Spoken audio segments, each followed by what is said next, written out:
ಮೋದಿ ಸರ್ಕಾರದ 3ನೇ ಅವಧಿಯ ಬಜೆಟ್ ಮಂಡನೆಯಾಗಿದೆ. ಬಜೆಟ್ನಲ್ಲಿ ಕರ್ನಾಟಕಕ್ಕೆ ಏನೆಲ್ಲ ನಿರೀಕ್ಷೆಗಳಿದ್ವೋ ಅವ್ಯಾವೂ ಕೂಡ ಈಡೇರಿಲ್ಲ. ಆ ಬಗ್ಗೆ ಕೂಡ ಹೇಳ್ತೀವಿ. ಆದರೆ ಅದಕ್ಕೂ ಮುಂಚಿತವಾಗಿ ತೆರಿಗೆದಾರರಿಗೆ, ಯುವಕರಿಗೆ, ಮಹಿಳೆಯರಿಗೆ, ರೈತರಿಗೆ ವಿಶೇಷವಾಗಿ 4 ವಲಯಗಳನ್ನು ಕೂಡ ಗುರುತಿಸಿಕೊಂಡಿರುವಂತಹ ಕೇಂದ್ರ ಸರ್ಕಾರ ಈಗಾಗಲೇ ರೈತರು, ಮಹಿಳೆಯರು, ಯುವಕರು, ಬಡವರು ಇವರುಗಳನ್ನು ಗುರಿಯಾಗಿಟ್ಟುಕೊಂಡು ಒಂದಿಷ್ಟು ಬಂಪರ್ ಗಿಫ್ಟ್ಗಳನ್ನು ಕೊಟ್ಟಿದೆ. ಮೊದಲು ಅದರ ಲೆಕ್ಕವನ್ನು ನಿಮಗೆ ತೋರಿಸ್ತೀನಿ.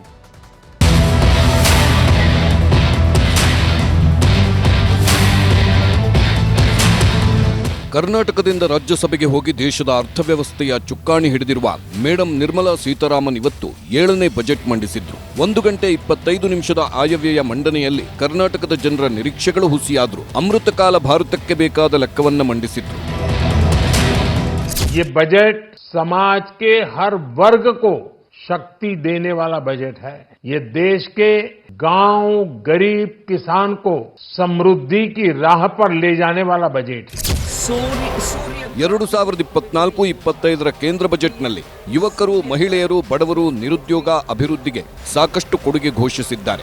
ಎಲ್ಲಕ್ಕಿಂತ ಮುಖ್ಯವಾಗಿ ಸಂಬಳದಾರರು, ತೆರಿಗೆದಾರರಿಗೂ ಸಿಹಿ ಸುದ್ದಿ ಕೊಟ್ಟಿದ್ದಾರೆ ನಿರ್ಮಲಾ ಸೀತಾರಾಮನ್. ಇಲ್ಲಿವರೆಗೂ 2.5 ಲಕ್ಷದಿಂದ 3 ಲಕ್ಷದವರೆಗೂ 5% ತೆರಿಗೆ ಇತ್ತು. ಇನ್ನು ಮುಂದೆ 3 ಲಕ್ಷದವರೆಗೂ ಯಾವುದೇ ತೆರಿಗೆ ಇರಲ್ಲ. 3 ರಿಂದ 5 ಲಕ್ಷದವರೆಗೆ ಇಲ್ಲಿವರೆಗೂ 5% ತೆರಿಗೆ ಹಾಕ್ತಿದ್ರು. ಇನ್ನು ಮುಂದೆ 3 ರಿಂದ 7 ಲಕ್ಷ ಆದಾಯ ಇದ್ರೆ 5% ತೆರಿಗೆ ಹಾಕ್ತಾರೆ. ಇಲ್ಲಿವರೆಗೂ 5 ರಿಂದ 10 ಆದಾಯ ಇದ್ರೆ 20% ತೆರಿಗೆ ಕಟ್ಟಬೇಕಿತ್ತು. ಈಗ 7 ಲಕ್ಷದಿಂದ 10 ಲಕ್ಷದವರೆಗೆ ಆದಾಯವಿದ್ರೂ 10% ತೆರಿಗೆ ಮಾತ್ರ ಕಟ್ಟಬೇಕು. ಅಂದ್ರೆ 10% ತೆರಿಗೆ ಈ ವರ್ಷದಿಂದ ಕಡಿಮೆ ಆಗ್ತಿದೆ. ಇಲ್ಲಿವರೆಗೂ 10 ರಿಂದ 12 ಲಕ್ಷ ಆದಾಯ ಇದ್ರೆ 30% ತೆರಿಗೆ ಹಾಕ್ತಿದ್ರು. ಈಗ ಬರೀ 15% ತೆರಿಗೆ ಬೀಳಲಿದೆ. ಇನ್ನು 12 ರಿಂದ 15 ಲಕ್ಷ ಆದಾಯ ಇದ್ರೆ ಇಲ್ಲಿವರೆಗೂ 30% ತೆರಿಗೆ ಕಟ್ಟಬೇಕಿತ್ತು. ಇನ್ನು ಮುಂದೆ 20% ತೆರಿಗೆ ಕಟ್ಟಿದ್ರೂ ಸಾಕು. ಇನ್ನು ವರ್ಷಕ್ಕೆ 15 ಲಕ್ಷ ಮೇಲ್ಪಟ್ಟು ಆದಾಯವಿದ್ದ ಎಲ್ಲರಿಗೂ 30% ತೆರಿಗೆ ಬೀಳುತ್ತಿದ್ದು ಇದನ್ನ ಕಂಟಿನ್ಯೂ ಮಾಡಲಾಗಿದೆ. ಹೊಸ ತೆರಿಗೆ ಪದ್ಧತಿ ಜಾರಿಯಾಗಿರೋದ್ರಿಂದ ಹೆಚ್ಚು ಕಮ್ಮಿ 10 ರಿಂದ 17,500 ರೂಪಾಯಿ ತೆರಿಗೆ ಹಣ ಉಳಿಯಲಿದೆ. ಇನ್ನು ದೇಶದ ಯುವಕರು, ಮಹಿಳೆಯರಿಗೂ ಬಜೆಟ್ನಲ್ಲಿ ಸಾಕಷ್ಟು ಗಿಫ್ಟ್ ಕೊಟ್ಟಿದ್ದಾರೆ. 5 ವರ್ಷಗಳ ಅವಧಿಯಲ್ಲಿ 1 ಕೋಟಿ ಯುವಕರಿಗೆ ಇಂಟರ್ನ್ಶಿಪ್ ಅವಕಾಶ ಒದಗಿಸಲು ನಿರ್ಧರಿಸಲಾಗಿದೆ. ದೇಶದಾದ್ಯಂತ 500 ಉನ್ನತ ಕಂಪನಿಗಳಲ್ಲಿ 1 ವರ್ಷ ತರಬೇತಿ ಸಿಗಲಿದೆ.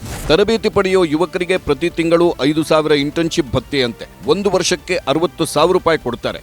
ಜೊತೆಗೆ ತರಬೇತಿ ಕಂಪ್ಲೀಟ್ ಆದಮೇಲೆ 6,000 ರೂಪಾಯಿ ಸಹಾಯಧನ ಸಿಗಲಿದೆ.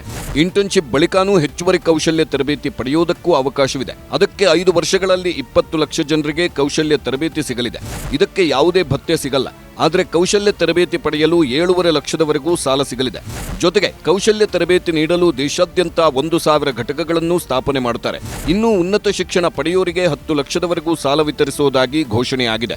ಮುದ್ರಾ ಯೋಜನೆ ಸಾಲ 10 ಲಕ್ಷ ರೂಪಾಯಿನಿಂದ 20 ಲಕ್ಷ ರೂಪಾಯಿಗೆ ಏರಿಕೆ ಮಾಡಲಾಗಿದೆ. ಇದನ್ನ ಹೊರತುಪಡಿಸಿದ್ರೆ ಬಜೆಟ್ನಲ್ಲಿ ಮಹಿಳೆಯರ ಕಲ್ಯಾಣ ಕಾರ್ಯಕ್ರಮಗಳಿಗೆ ಅಂತಾನೆ 3 ಲಕ್ಷ ಕೋಟಿ ರೂಪಾಯಿಯನ್ನ ಬಜೆಟ್ನಲ್ಲಿ ಮೀಸಲಿಟ್ಟಿದೆ ಮೋದಿ ಸರ್ಕಾರ.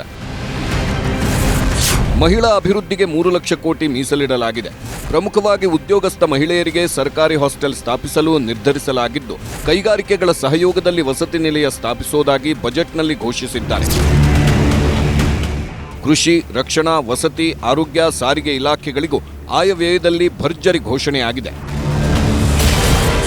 ದೇಶದ ಅನ್ನದಾತರಿಗೆ ನೆರವಾಗಲು ಪ್ರಮುಖವಾಗಿ 100 ಜಿಲ್ಲೆಗಳಲ್ಲಿ ಡಿಜಿಟಲ್ ಬೆಳೆ ಸರ್ವೆ ನಡೆಸುವುದಾಗಿ ಬಜೆಟ್ನಲ್ಲಿ ಘೋಷಿಸಿದ್ದಾರೆ. 5 ರಾಜ್ಯಗಳಲ್ಲಿ ಕಿಸಾನ್ ಕ್ರೆಡಿಟ್ ಕಾರ್ಡ್ ಕೇಂದ್ರ ಸ್ಥಾಪನೆಯಾಗಲಿದೆ. ತರಕಾರಿ ಬೆಳೆಗಳ ಉತ್ಪಾದನೆ ಮತ್ತು ಸಂಗ್ರಹ ಮಾಡಲು ರೈತರಿಗೆ ಸ್ಟೋರೇಜ್ಗೆ ಬೇಕಾದ ನೆರವು ಘೋಷಿಸಲಾಗಿದೆ.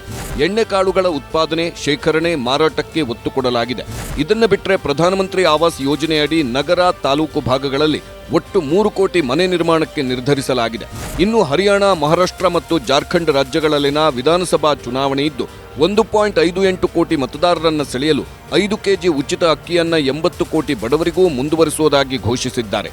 ಇನ್ನೂ 5 ರಾಜ್ಯಗಳಿಗೆ ವಿಶೇಷ ಪ್ರಕೃತಿ ವಿಕೋಪ ಪ್ಯಾಕೇಜ್ ಘೋಷಣೆಯಾಗಿದೆ.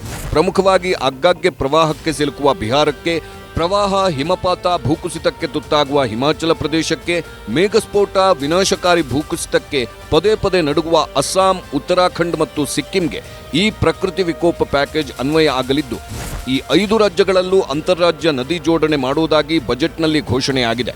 ಇದನ್ನು ಹೊರತುಪಡಿಸಿದ್ರೆ ದೇಶದಲ್ಲಿ ಒಟ್ಟು 12 ಹೊಸ ಕೈಗಾರಿಕಾ ಪಾರ್ಕ್ಗಳ ಸ್ಥಾಪನೆ ಮಾಡುವುದಾಗಿ ನಿರ್ಮಲಾ ಮೇಡಂ ಘೋಷಿಸಿದ್ದಾರೆ. ದೇಶದಲ್ಲಿ ಪ್ರತಿದಿನವೂ ಚಿನ್ನ ಮತ್ತು ಬೆಳ್ಳಿಯ ದರ ಗಗನಕ್ಕೆ ಏರ್ತಾನೆ ಇದೆ. ಹೀಗಾಗಿ ಚಿನ್ನ, ಬೆಳ್ಳಿ ಸೇರಿದಂತೆ ಅನೇಕ ವಸ್ತುಗಳ ಬೆಲೆ ಇಳಿಸಿದೆ ಮೋದಿ ಸರ್ಕಾರ. ಯಾವ್ಯಾವ ಬೆಲೆ ಏರಿಕೆಯಾಗಿದೆ, ಇಳಿಕೆ ಆಗಿದೆ ಅಂತ ನೋಡೋದಾದ್ರೆ, ಚಿನ್ನ, ಬೆಳ್ಳಿ ಮೇಲಿನ ಆಮದು ಸುಂಕವನ್ನ 6% ಇಳಿಸಲಾಗಿದೆ. ಶ್ರೀಮಂತರೇ ಹೆಚ್ಚಾಗಿ ಬಳಸುವ ಪ್ಲಾಟಿನಂ ಮೇಲಿನ ಆಮದು ಸುಂಕ 6.4% ಇಳಿಕೆ ಮಾಡಲಾಗಿದೆ. ಬ್ರಿಸ್ಟರ್ ತಾಮ್ರದ ಆಮದು ಸುಂಕವನ್ನೇ ಈ ಸಲ ಕೇಂದ್ರ ಸರ್ಕಾರ ತೆಗೆದುಹಾಕಿದೆ. ಇನ್ನು ಮೊಬೈಲ್ ಫೋನ್ಗಳು, ಚಾರ್ಜರ್ಗಳ ಬಿಡಿಭಾಗಗಳ ಮೇಲೆ 6% ತೆರಿಗೆ ಇಳಿಸಲಾಗಿದೆ. 3 ಕ್ಯಾನ್ಸರ್ ಔಷಧಗಳ ಕಸ್ಟಮ್ ಸುಂಕ ಸಂಪೂರ್ಣ ಕಡಿತ ಮಾಡಲಾಗಿದೆ. ಸೋಲಾರ್ ಪ್ಯಾನೆಲ್, ವಿದ್ಯುತ್ ತಂತಿ, ಎಕ್ಸ್ರೇ ಮೆಷಿನ್ಗಳ ಮೇಲೆ ತೆರಿಗೆ ಕಡಿಮೆ ಮಾಡಲಾಗಿದೆ. ಸ್ಟಾರ್ಟ್ಅಪ್ ವ್ಯವಸ್ಥೆಗಿದ್ದ ಏಂಜಲ್ ಟ್ಯಾಕ್ಸ್ ಅನ್ನೇ ಈ ಸಲ ಬಜೆಟ್ನಲ್ಲಿ ತೆಗೆದುಹಾಕಲಾಗಿದೆ. ಇನ್ನು ದುಬಾರಿಯಾಗಿರೋದು ಅಂದ್ರೆ ಮರುಬಳಕೆ ಆಗದ ಎಲ್ಲಾ ಮಾದರಿ ಪ್ಲಾಸ್ಟಿಕ್ ವಸ್ತುಗಳು, ವಿದೇಶಿ ಆಮದು ಬಟ್ಟೆಗಳು, ವಿದ್ಯುತ್ ಉಪಕರಣಗಳು, ಮೊಬೈಲ್ ಟವರ್ ಬಿಡಿಭಾಗಗಳ ಬೆಲೆ ಏರಿಕೆ ಮಾಡಿದ್ದು ಬಡವರು, ಮಧ್ಯಮ ವರ್ಗದವರಿಗೆ ಅಂಥ ಹೊಡೆತ ಆಗಲ್ಲ. ಇದಿಷ್ಟು ಈ ವರ್ಷದ ಬಜೆಟ್ನ ಪ್ರಮುಖ ಹೈಲೈಟ್ಸ್ಗಳು. ಅಂದಹಾಗೆ ಬಜೆಟ್ ಗಾತ್ರ ಎಷ್ಟು, ಮೋದಿ ಸರ್ಕಾರ ಈ ವರ್ಷ ಮಾಡ್ತಿರೋ ಸಾಲ ಎಷ್ಟು, ಖರ್ಚೆಷ್ಟು ಅನ್ನೋದನ್ನ ನೋಡೋಣ.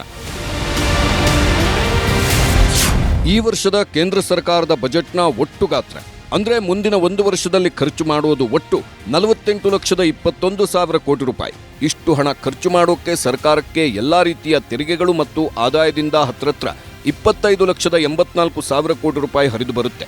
ಬಡ್ಡಿ ಹಣ, ಕೇಂದ್ರ ಕಚೇರಿಗೆ ಬಾಡಿಗೆಗಳು, ಬೇರೆ ಬೇರೆ ಇಲಾಖೆಗಳಿಂದ ಅದು ಇದು ಅಂತ ಸಿಗೋ ಆದಾಯ 10,74,000 ಕೋಟಿ ರೂಪಾಯಿ.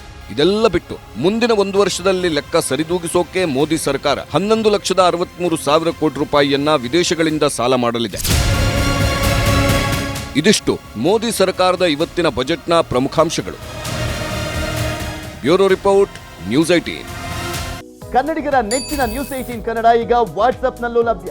ಕರ್ನಾಟಕ, ದೇಶ, ವಿದೇಶಗಳ 360 ಡಿಗ್ರಿ ಸುದ್ದಿಯ ವಿವರಗಳನ್ನ ನಿಮ್ಮ ಕೈ ಬೆರಳುಗಳಲ್ಲೇ ಪಡಿಲಿಕ್ಕೆ ಈ QR ಕೋಡ್ ಅನ್ನ ಸ್ಕ್ಯಾನ್ ಮಾಡಿ, ನಮ್ಮ ಚಾನಲ್ ಫಾಲೋ ಮಾಡಿ, ನೋಟಿಫಿಕೇಶನ್ ಆನ್ ಮಾಡಿ.